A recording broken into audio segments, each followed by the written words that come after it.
Let's have a look. Oh, stays on mono red. He thinks it's best to just pump this through to the end of the game. I mean, he's 2 chances to win it. I kind of like the mind games, though, of just, you know, playing with this game 4 right here with the Storm deck and then going back to mono red and making Wuhek think, or making diQ nervous. Oh wait, diQ's changed his item deck. He's gotten rid of them all. He says, I don't like you anymore. He's got a Veil, a couple of Jaspers, triple phase boots. And just 1 smash. He's back 3 enough magics though. Yeah, he's on the combat training, 1 exiles, 1 smash. Yeah. Okay, so kind of middle grounds, but more towards his like traditional approach, I'd say.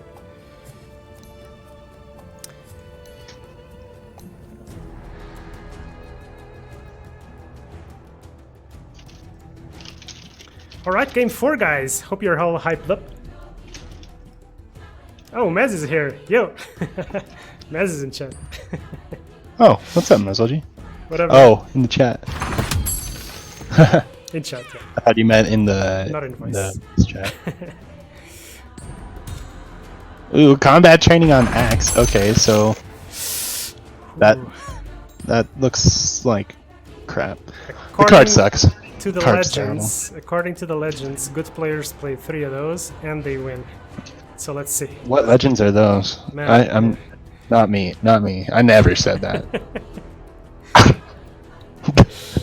Well, I'm really surprised that diQ is playing that, because all the time that, you know, when that was the new cool thing all the young cool kids were doing, he wasn't doing it. So I'm surprised he's doing it now.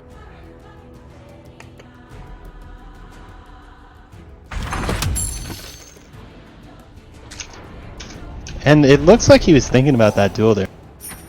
You know, there's some cards that could make that not worth it. You know, much, but in my limited experience of playing mono red mirrors, I think there is value to making pauses in the first round or two, where you kind of give the impression that you're considering dueling, because there's some limited amount of options, and if you have a Bronze Legionnaire, you always play it. So if you pause and don't play anything, often it's either like some... Most likely it's a dual consideration or potentially a Kraken Shell consideration, but most likely a dual one, so... Yeah. You can mind game. Well, that being said, Wuhek's hand looks... He could get dueled this turn in last lane, and then kind of looks like he's losing the other 2 lanes down. Goes for the proactive play with the Legion Standard Bearer, and there's not really much of a punish. All there is a duel on it, which might come down diQ, but then that's his duel used. Yeah, you know? This is a bit scary in multiple ways, though. The lane gets a bit too wide, I feel like, if diQ lets this through. He might get, you know, he might be afraid of Sun Hall elites and stuff. But I think there's value to this play. I like it.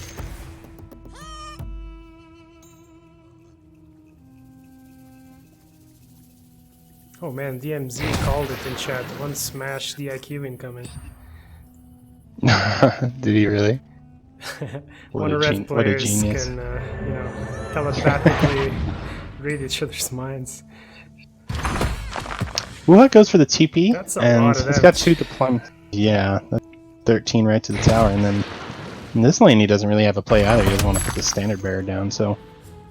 As I said, it kind of feels like he's losing 2 lanes right now, but he does have 2 deploys as opposed to 1. Gets double creeps in 2, so that makes going to lane 2 look a lot better at this point. You know, it is kind of funny the impact that the creeps can have in the game. Like, it is actually in this specific matchup where there's so little in terms of preventing going wide. The creep placement can actually become quite relevant, more so than in other matches, I would say.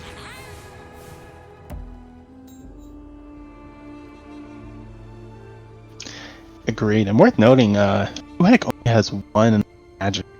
Feel that's that strong mirror, but he pulls it in his hand. So we'll see how that works for him, considering diQ has 3 and he doesn't pull any of them.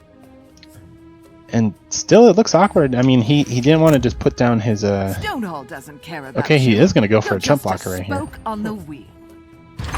How do you feel about that? It feels a bit early to be jump blocking, but...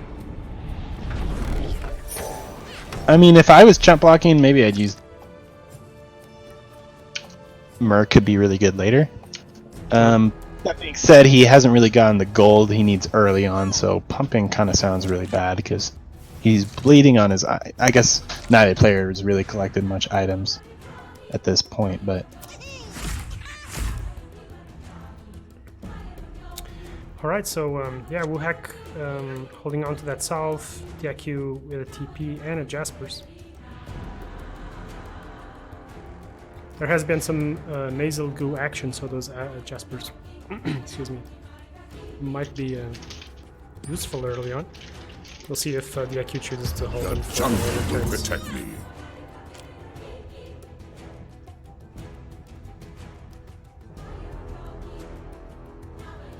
Yeah, both these players have two a standard bearer and a brawler to disperse as they. diQ being the first one to play his show his hand, and you gotta think Wuhek is gonna feel like he should respond to his creeps here. Yeah, their hands are rather similar, right? The main difference seems to be the primal roar. I will fight by your side.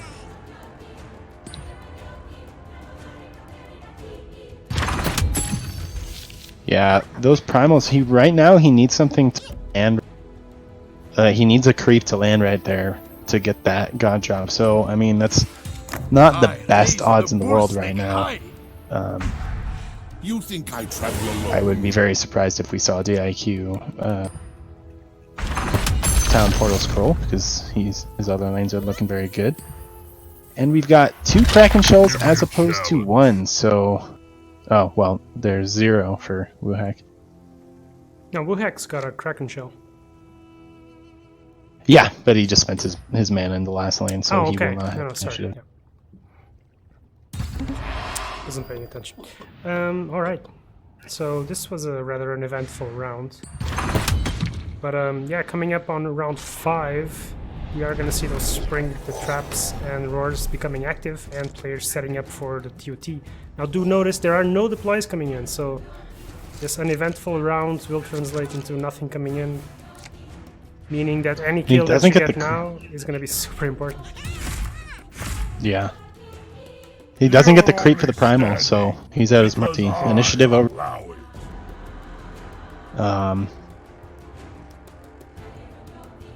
I don't know. I think my biggest problem in this mirror matchup. Every time that you should ravage. That magic instead. Is that really that winning? I mean, look at the Berserker's call from Axe next turn if he has the. And it was a very liberal enough magic, let's say.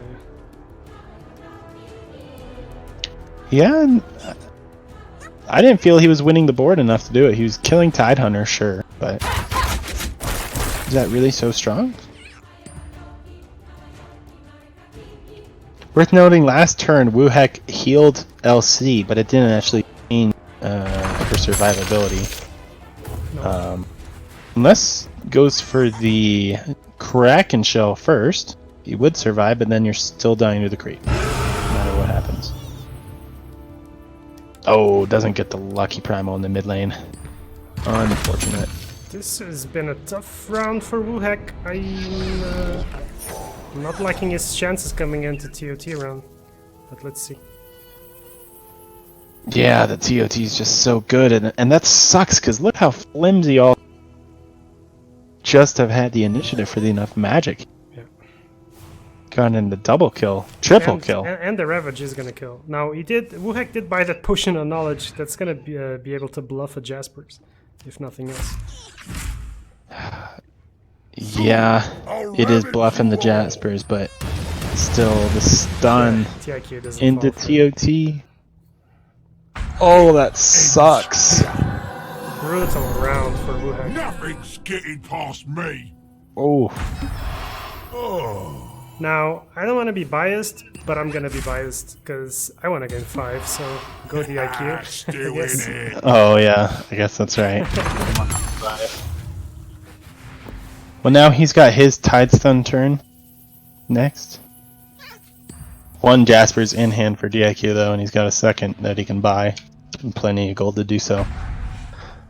He will not have the initiative. Oh, there's another thing. This is game 5. Let's go. Yeah. Even if he gets a completely perfect Ravage off, I don't see this ending up well for him.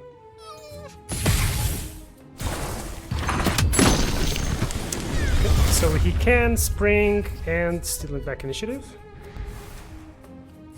I think he's still leaning on the big Ravage.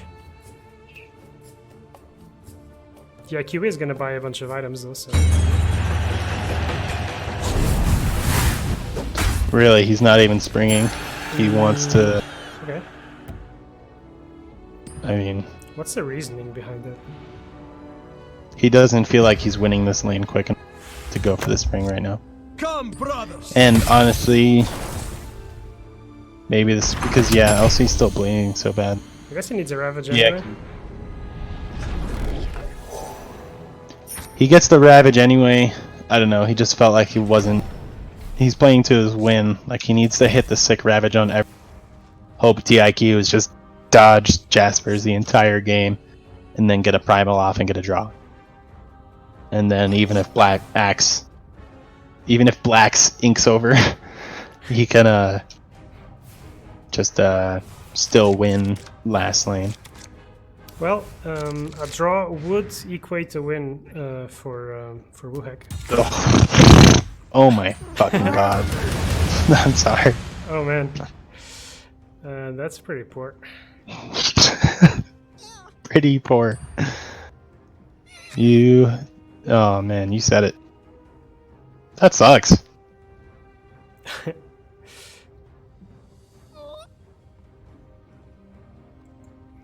Alright, hashtag go next, I guess. Dude, hashtag Tidehunter. Jeez. Alright. Literally sick to my stomach right now. Well, these Tide shenanigans. I'm sorry. happy that we get the 5, man. That's all I wanted. So does Wuhek go mirror though? No way he bets his whole tournament life on that deck right now. Right? Whew. This was the game to do that, and then this was the game to go back to the... If you ask me. But this guy's in losers finals, you know, so... I don't know how much these guys plan ahead, like, you know. I think at some point in these best of 5s, it's just like, screw it. Unless you're underscored, then you flip a coin, but... Yeah. He's the sensible guy.